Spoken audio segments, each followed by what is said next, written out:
Hello et bienvenue dans ce nouvel épisode du Spicy Podcast. À mes côtés, on a l'artiste, rappeur et multi-instrumentiste Nine. Nine Vinci. Exactement, bienvenue à toi, ça va ? Merci beaucoup. Ça va et toi ? Ça va. Donc la première rubrique, c'est la Minute Hip Hop Culture avec un grand C. Yes. Tu vas devoir nous donner ta définition d'un élément du hip-hop, ou de la culture musicale.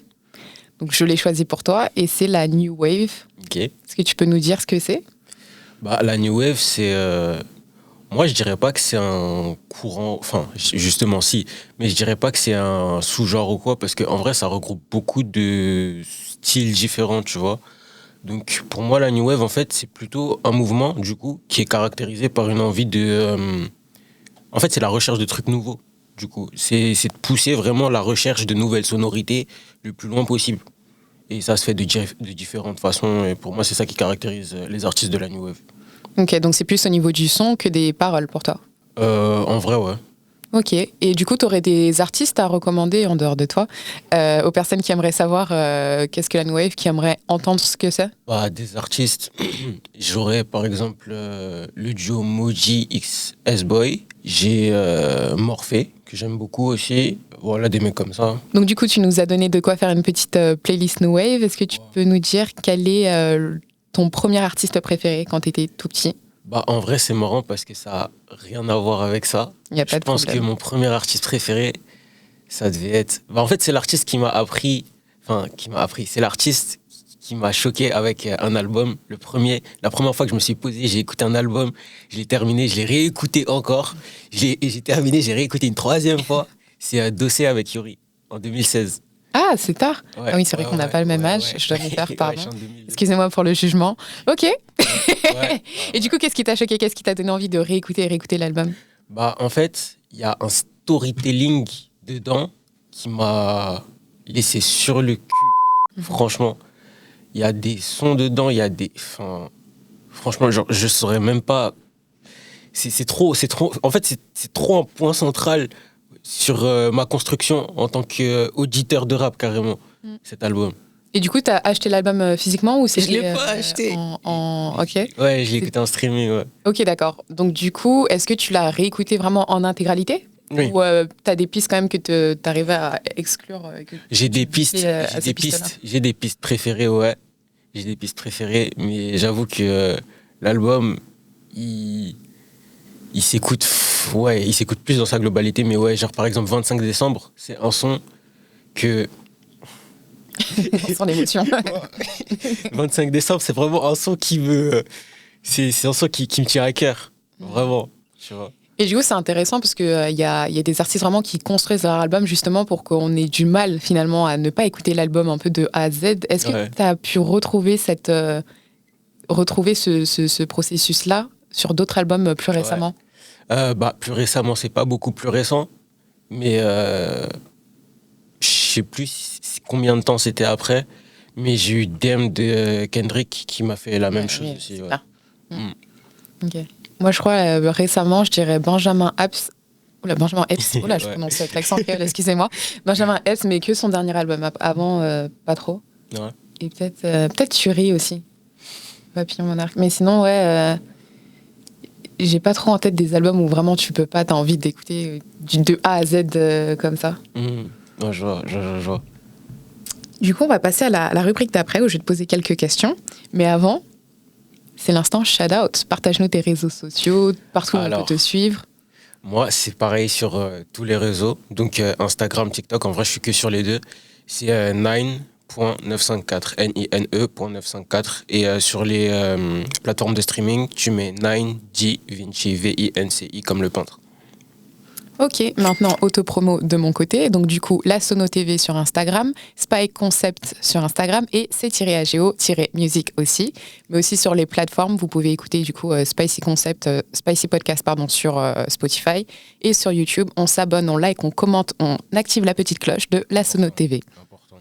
Exactement. Du coup, on peut continuer sereinement. Comme j'ai dit en intro, du coup, en plus de rapper, tu joues du piano, violon et saxophone, si je dis pas de bêtises. Du piano, du violon, de la basse, de la guitare et du saxophone. Ok, donc j'avais oublié la moitié, génial. Mais non, t'as dit les plus importants. Et du coup, je voulais savoir déjà pourquoi tu joues tous ces instruments. En vrai, Je t'avoue que là, tu me poses une colle un peu. Parce qu'il C'est ce qu'on aime. faut que je réfléchisse un petit peu. Pourquoi est-ce que je joue tous ces instruments? Moi, j'aime beaucoup, tu vois, j'aime beaucoup apprendre de nouveaux trucs en vrai.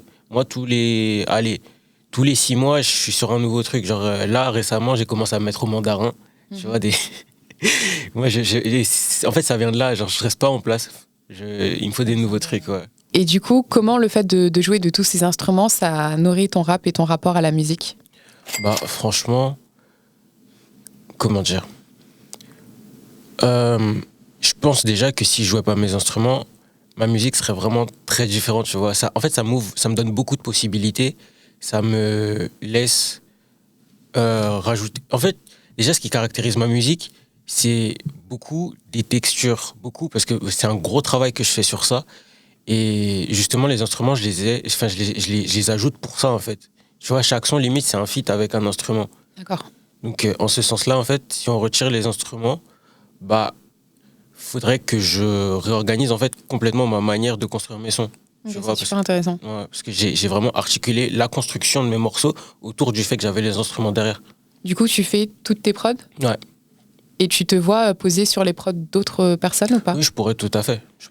D'ailleurs, il y a un projet en préparation, mais je peux pas trop en dire parce que c'est pas concret, mais ouais, je vais t'amener à poser sur Stay les tuned, prods. activez les cloches, on vous a dit abonnez-vous. Important, vraiment. Voilà.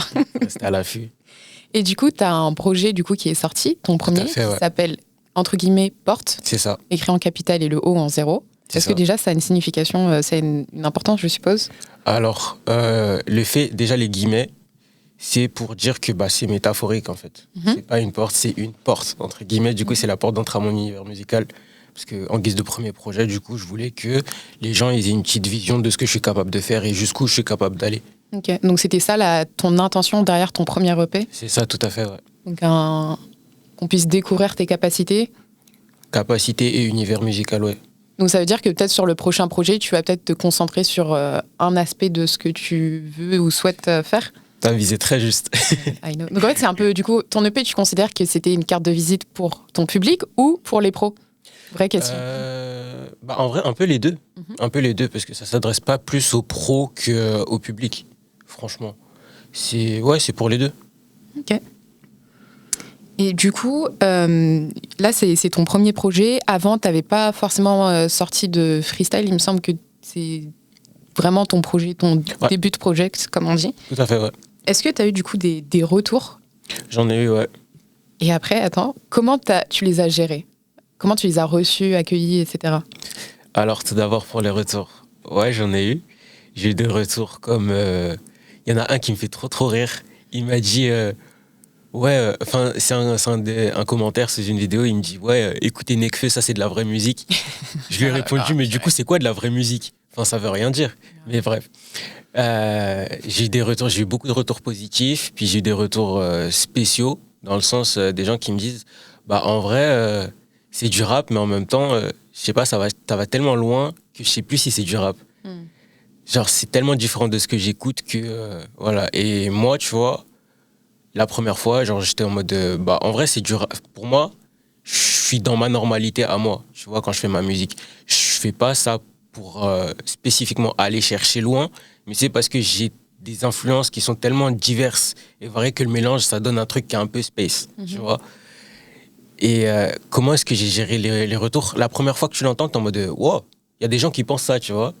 Puis après, tu l'entends une deuxième fois, troisième fois, et au bout d'un moment, en fait, tu te dis, je fais un truc particulier, puis dans un sens, t'en fais ta force, tu vois. T'intègres le truc, mais genre pas forcément comme quelque chose de négatif. Tu vois, parce que les retours, tu es libre de les prendre comme tu veux.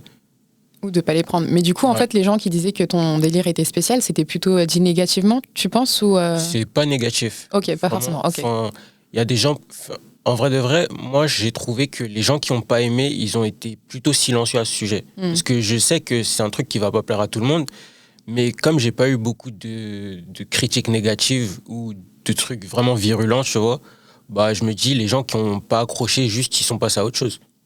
Mais est-ce que tu penses qu'aujourd'hui, c'est pas le meilleur des partis pris à prendre, de prendre un truc qui va pas plaire à tout le monde? Parce qu'on voit de plus en plus de musique de niche pop, Alors qu'avant, effectivement, on essayait de rentrer dans la case, comme on a essayé un peu de te dire, ouais, mais tu vois, là, t'es en train de partir un peu trop loin, est-ce que tu veux pas refocus vers le style central, etc. Ouais. Est-ce que tu penses qu'aujourd'hui, c'est mieux d'aller sur un truc qui va plaire à tout le monde ou d'aller dans ton délire un peu spé, mais que les gens qui kiffent ce délire un peu spé, ils vont jamais te lâcher, quoi. En vrai, en toute honnêteté, moi, je pense que ça dépend complètement de la personne. Parce que moi, j'ai basé ma musique sur la personne que j'étais, sur ce que j'écoutais, tu vois, genre tout dans sa globalité, pas juste le rap. Genre, finalement, j'ai fait du rap parce que c'est ce que je consomme le plus. Mais j'ai trouvé ça important de concilier, en fait, toutes les parties de moi, tu vois. Donc, moi, je pense que la musique que une personne fait, elle doit surtout et avant tout concilier tout ce que la personne veut faire. Tu vois, et après, les soucis de trouver une place, une case dans laquelle rentrer, c'est un travail qui se fait après, une fois que la musique, elle est déjà faite. Et du coup, tu penses quoi des artistes qui changent de genre entre le début et la fin de carrière? C'est juste qu'ils ont changé en tant que personne ou en tant que... Enfin, dans ce qu'ils écoutent, dans ce qu'ils aiment.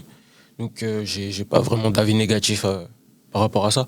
Ok, c'est intéressant. Parce que j'ai l'impression quand même que c'est difficile d'un album à l'autre de devoir bouger un peu. On dirait qu'il faut refaire le même album 3, 4, 5 fois pour Ah ouais, tout à ouvrir fait. le fan service. Sauf qu'en même temps, ceux qui font 4, 5 fois la même chose, on leur dit ah mais vas-y, il dit tout le temps les mêmes trucs. Et ça, on ne sait pas du coup comment se positionner. Peut-être qu'il faut juste pas se positionner par rapport aux gens en fait. En vrai, je pense que je suis tout à fait d'accord avec ça, dans le sens où faut pas se positionner par rapport aux gens parce que en vrai, le public, quand il est là pour une chose, il a une attente et du coup, il a ses habitudes. Mais si tu suis juste les habitudes du public, le public il va se lasser et c'est normal. Faut le surprendre, faut faire des choses comme ça. Puis même moi, je suis partisan de la prise de risque. Je te le dis, je suis partisan de la prise de risque. Donc je vais toujours pousser les gens à expérimenter le plus possible, tu vois, même quitte à faire un projet autre complètement de ce que tu faisais avant. Moi, je vais quand même dire, fais-le, tu vois, parce que c'est pas parce que tu fais quelque chose de différent que le projet qui était là avant, il a disparu, tu vois. Et pour revenir en fait aux retours que tu as eus, les retours négatifs, est-ce qu'ils t'ont touché personnellement? Est-ce que ça t'a fait mal? Je t'avoue que non, ça m'a fait rire. Ok. Donc, ouais. Mais c'est parce que c'est ta personnalité ou en général, quand il y a des gens qui vont un peu te tailler ou des trucs comme ça, Ouais. t'arrives à avoir ce recul-là à chaque fois? Ouais, parce que en vrai, il y a ce que la personne va dire et il y a ce que la personne veut dire. Quand la personne elle dit ouais, ça pue la merde, en fait, ce que la personne elle veut dire, c'est j'aime pas. Oui. Tu vois? Donc, quand tu recontextualises comme ça, en vrai, il n'y a pas grand-chose qui peut te toucher. Moi, je pense que c'est un bon conseil, en tout cas, pour les personnes qui ont un peu peur d'être blessées, que ce soit dans la musique ou même les gens qui s'exposent pour une chose ou pour une autre, même en créant une entreprise, etc. Des fois, on a des retours un peu bruts, crus. Faut traduire dans la langue, dans la bonne langue émotionnelle pour recevoir le retour comme il faut et pouvoir le gérer. Et puis même aussi, je trouve que en vrai, tous les retours, même négatifs, ils peuvent servir à quelque chose. Tu vois, si quelqu'un il te dit ouais, ça pue la merde, en vrai, bon, peut-être, tu vois, sur le moment, ça va te faire mal ou je sais pas quoi. Mais derrière, après, genre juste, il faut le prendre comme une information. Tu dis, ok, il y a des gens qui vont pas aimer du tout. Tu vois. Genre, je sais pas, si tu fais du son et qu'il y a jamais personne qui te dit, ouais, ça pue la merde, tu vas te dire, en vrai, tout le monde aime. Tu vois. Et si tu penses que tout le monde aime, en fait, c'est des informations qui sont fausses. Donc finalement, tu vois, peut-être qu'il y a des choix que tu vas faire. Par exemple, si tu dois cibler plus un certain public, savoir qui n'aime pas, ça peut t'aider à faire ton ciblage, tu vois. Savoir qui n'aime pas ta musique, c'est un truc important quand même à savoir aussi. Et si on peut prendre les choses du bon côté, c'est quand même que c'est quelqu'un qui a écouté ta musique et qui a pris le temps de commenter. Donc je vous rappelle, les haineux, sentez-vous libres de commenter ce podcast et ces vidéos. Sentez-vous libre encore une fois de nous suivre et de vous abonner. Et aussi message à ceux qui aiment. Parce que des fois, vous êtes un peu trop silencieux, donc il faut vraiment pas hésiter à commenter aussi, puisque des fois, il faut faire la balance entre ce qui est un peu négatif, anti, et ce qui est bon. Et en fait, des fois, ceux qui aiment, ils se disent, bon, moi j'ai écouté, je dis rien, c'est que c'est bien. En fait, non, des fois, les artistes, ou du moins les créateurs, ont besoin de retours aussi positifs. C'est un peu comme Google, les notes Google ou TripAdvisor. On voit tous les haineux, les gens qui n'ont pas aimé l'expérience, etc. Mais il faut pas oublier quand on a aimé aussi de le dire, parce que c'est important pour progresser et pour, comme tu dis, peaufiner son processus créatif. Tout à fait, ouais. Et son expérience du coup client ou musicale. Et en parlant de musique, on va se concentrer un peu sur tes morceaux. Yes. Et on va passer sur le morceau, entre guillemets, du coup, mode opératoire. Donc toujours un peu avec un langage informatique dans les lettres, puisque du coup, les O sont en 0 et le I est en 1, comme un langage, du coup, binaire. Et du coup, ton vers est « T'es spectateur de ta vie, Cogno, comme au cinéma ». Qu'est-ce que tu peux nous en dire ? Bah, en vrai, ça rejoint un peu ce dont on parlait plus tôt, avec les personnes qui pourraient se laisser, en fait, qui pourraient être paralysées par les avis négatifs, ce genre de choses. En fait, à cause du regard des autres, il y a des gens qui se limitent. Il y a des gens qui se limitent beaucoup. En vrai, ça peut être autre chose, de la peur, etc. C'est vraiment un pic, mais le genre de pic qui a pour intention, en fait, de mettre un coup de pied aux fesses pour que les gens, genre, ah ouais, c'est vrai, en fait, je vois que des choses arrivent autour de moi, mais moi aussi, je peux faire des choses, en fait. Je suis pas juste condamné à être spectateur de ce qui se passe autour de moi. On peut être acteur aussi, on peut tous être acteurs. Et c'est ça que ça veut dire. Ok. Et du coup, dans le morceau Après la fête, tu dis je mène une guerre sans opposant. Là, qu'est-ce que tu veux C'est que finalement, ça passe par nous. Tout passe par nous. C'est comme... en fait, ouais, il y a une grosse continuité dans le... Oui, j'ai cut. Ouais. Il faut aller écouter les morceaux. Non, mais ce que je veux dire, non, il y a une grosse continuité, en fait, dans là, les propos du podcast. C'est que, en vrai, bah, s'il y a quelqu'un qui se présente comme étant ton opposant et que la personne elle te blesse d'une manière ou d'une autre, finalement, tu pourrais, en fait, ramener la situation à un conflit entre toi et toi-même. Okay. Tu vois ? C'est ça que ça veut dire, en fait. Si quelqu'un il dit ouais, ce que tu fais, ça pue la merde, autant tu peux décider d'antagoniser la personne qui est en face de toi, autant tu peux juste finalement dire ok, je me suis énervé. Tu vois, c'est moi qui me suis énervé. Donc finalement, en vrai, c'est un conflit entre moi et moi-même. Ce que la personne a dit, ça a provoqué ça chez moi. C'est ça que ça veut dire finalement. Et donc tu fais un peu de psycho et développement personnel en plus de rapper, c'est ça ? Ouais, c'est ça. Et du coup, tu as peut-être d'autres conseils à donner aux gens en dehors de la musique, ou peut-être que tu veux garder ça pour tes prochains projets ? Non, je vais garder ça pour les prochains projets. Hein. Ok. Bah écoute, on va passer à la dernière question, qui est la question anonyme des followers. Et du coup, il y a un follower qui voulait savoir, est-ce que le trafic TikTok se convertit bien en auditeur après ? Oui. Enfin, ça dépend comment c'est fait du coup sur TikTok, mais... Là, ça m'a l'air d'être tombé là, ton oui. C'est pas ça, mais c'est que en vrai, quand tu compares les chiffres que je fais sur TikTok et les chiffres que je fais sur Spotify... Tu peux les dire, vas-y. Ou tu veux que je les dise ? Attendez. Vas-y. Pendant que je vais sur son Spotify, vous pouvez y aller aussi.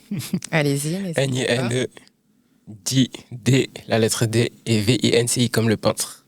On a 2716 auditeurs par mois sur Spotify.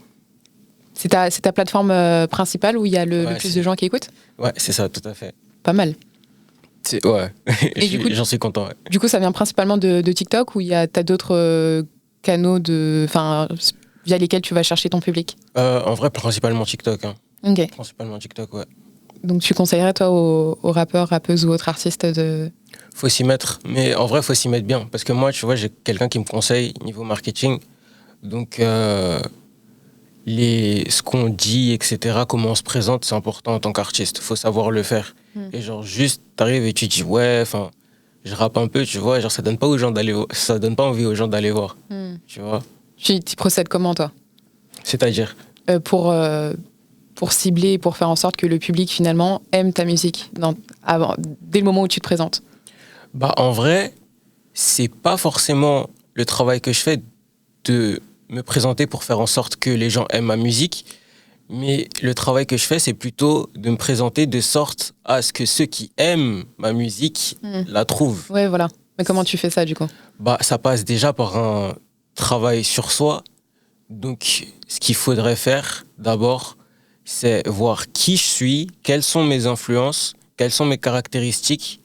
Et ensuite, une fois que tu as fait tes influences et tes caractéristiques, tu peux deviner en fait qui va être attiré. Ensuite, une fois que tu as fait ça, faut faire le chemin inverse en gros. Si vraiment tu trouves ton point de départ en tant qu'artiste, en- en- dans ton identité musicale. Mhm. Et ensuite, tu trouves le point d'arrivée grâce à ça. Ok. Et après, il faut tracer le chemin. Et tracer le chemin, ça se fait en expérimentant, en vrai. Ok. Bah écoute, merci. Pas de souci. Merci Et, à toi. Merci. Merci aussi. à la Sonne TV. Merci Siago pour l'invitation. Et on n'oublie pas de s'abonner sur tous les réseaux sociaux, toutes les plateformes de streaming, d'écoute et vidéo. Et à bientôt.